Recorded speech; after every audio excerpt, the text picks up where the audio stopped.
Hello दोस्तों, स्वागत है आपका अपने ही यूट्यूब चैनल किस्से कहानियों की ऑडियो लाइब्रेरी पर। दोस्तों, आज की कहानी का नाम है जमींदार के खरगोश। अच्छा, इससे पहले कि हम आगे बढ़ें, मेरी आपसे विनती है कि यदि आपने अभी तक इस चैनल को सब्सक्राइब नहीं किया है तो कृपया सब्सक्राइब जरूर कर लीजिएगा। तो चलिए शुरू करते हैं आज की कहानी। एक बार एक जमींदार लंबी यात्रा पर निकला। उसकी आलीशान बग्घी को दो सधे हुए घोड़े खींच रहे थे, जिनकी लगाम अनुभवी कोचवान ग्रित्स्को के हाथ में थी। यात्रा पर निकले कई दिन बीत गए थे, पर रास्ते में ना तो कहीं कोई झोपड़ी ही दिख रही थी और ना ही कोई किसान। दूर दूर तक जंगल था। जमींदार एकदम बोर हो उठा था। इस नीरवता के बीच कभी कभी ग्रिट्स को ही गुनगुना उठता था, फिर घोड़ों को हाँकता। जमींदार फिर भी अहंकारी चुप्पी साधे रहता। भला वह अपने कोचवान से कैसे बातें करता। जमींदार यात्रा से इतना ऊब चुका था कि चुप्पी उसके लिए इतनी कष्टदायी हो चुकी थी कि वह उसे और सहन नहीं कर पा रहा था। तभी उसने देखा कि झाड़ियों से एक खरगोश निकलकर वहीं कुलाचे मारने लगा और इसी के साथ जमींदार को अपनी चुप्पी तोड़ने का बहाना मिल गया। वह तुरंत कोचवान से बोला, तुमने वह खरगोश देखा ग्रित्स को? ग्रित्स को बोला, जी मालिक। जमींदार ने कहा, कितना दुबला पतला है यह।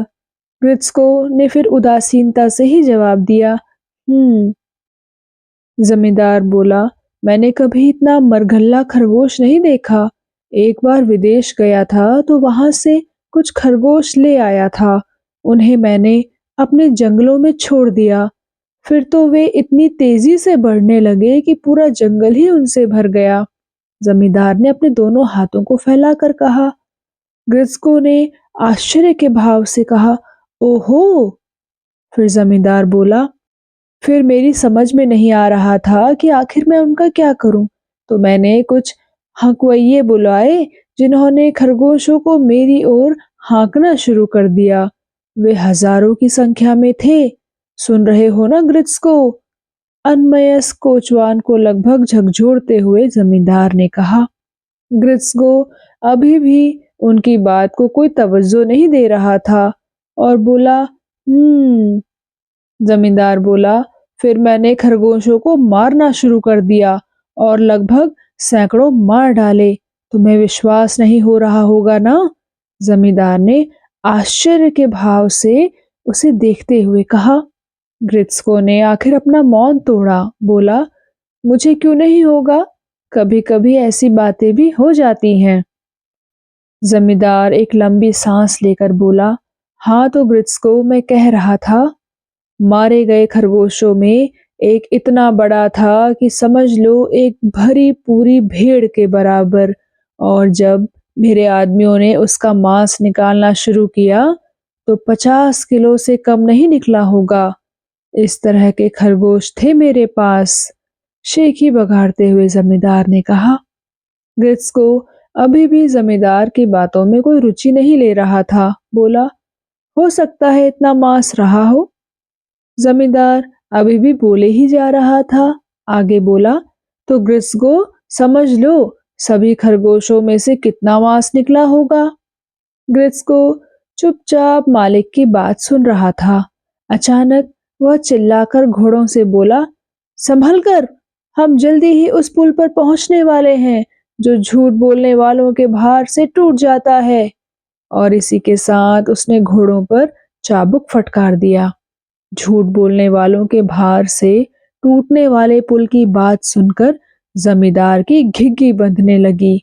हकलाते हुए वह कोचवान से बोला, मेरे ख्याल से ग्रित्स को खरगोश में 50 किलो मांस नहीं रहा होगा, यही कोई 30 किलो रहा होगा। ग्रिस्को ने मंद मंद मुस्कुराते हुए कहा, हाँ, आखिर खरगोश तो खरगोश ही रहेगा ना। घोड़े रफ्तार से दौड़े चले जा रहे थे। जमींदार मन ही मन परेशान हो उठा था। घबराहट भरी आवाज में कोचवान से बोला, ग्रित्स्को, क्या जल्दी ही हम उस पुल पर पहुंच जाएंगे जैसा अभी तुमने कहा था? ग्रिस्को ने शांत भाव से जवाब दिया, हाँ मालिक। जमींदार बोला, ग्रिस्को, मेरे ख्याल से खरगोश में 30 किलो मांस भी नहीं रहा होगा, यही कोई 10 किलो रहा होगा। ग्रिस्को अभी भी मालिक की बात पर ध्यान नहीं दे रहा था। बोला, हाँ हो सकता है। घोड़ों की रफ्तार ज्यों की त्यों थी। जमींदार ने फिर घबराते हुए पूछा, ग्रिस्को, क्या अभी उस पुल पर पहुंचने में समय है? ग्रिस्को ने निश्चिंत भाव से कहा, नहीं तो, अब हम पुल वाली घाटी में उतरने ही वाले हैं।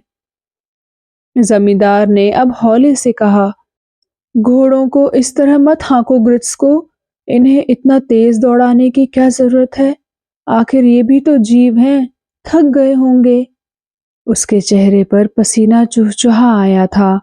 बोला, हाँ तो मैं कह रहा था, उस खरगोश में अधिक मांस नहीं था, वह तो बहुत ही दुबला पतला था।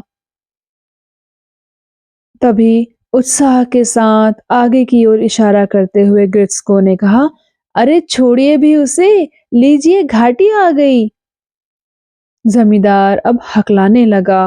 बोला, मुझे याद पड़ रहा है ग्रिस्को, वह खरगोश तो एकदम ही मरा मरा सा था, केवल खाल और हड्डियां थी उसके शरीर पर, मांस तो था ही नहीं। ग्रिस्को ने बिना पीछे देखे ही कहा, और क्या, आखिर खरगोश तो खरगोश ही रहेगा ना।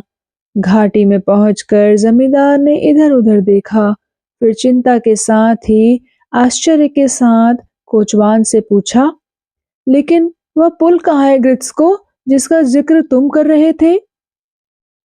ग्रिस्को बोला, अरे वो पुल, मालिक, शायद वह भी उसी तरह से खत्म हो गया जैसे खरगोश के शरीर से मांस।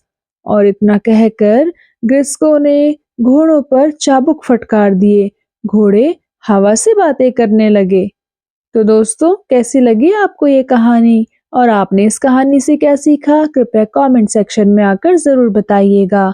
मैं मिलूंगी आपसे ऐसी ही किसी और कहानी के साथ। तब तक के लिए धन्यवाद।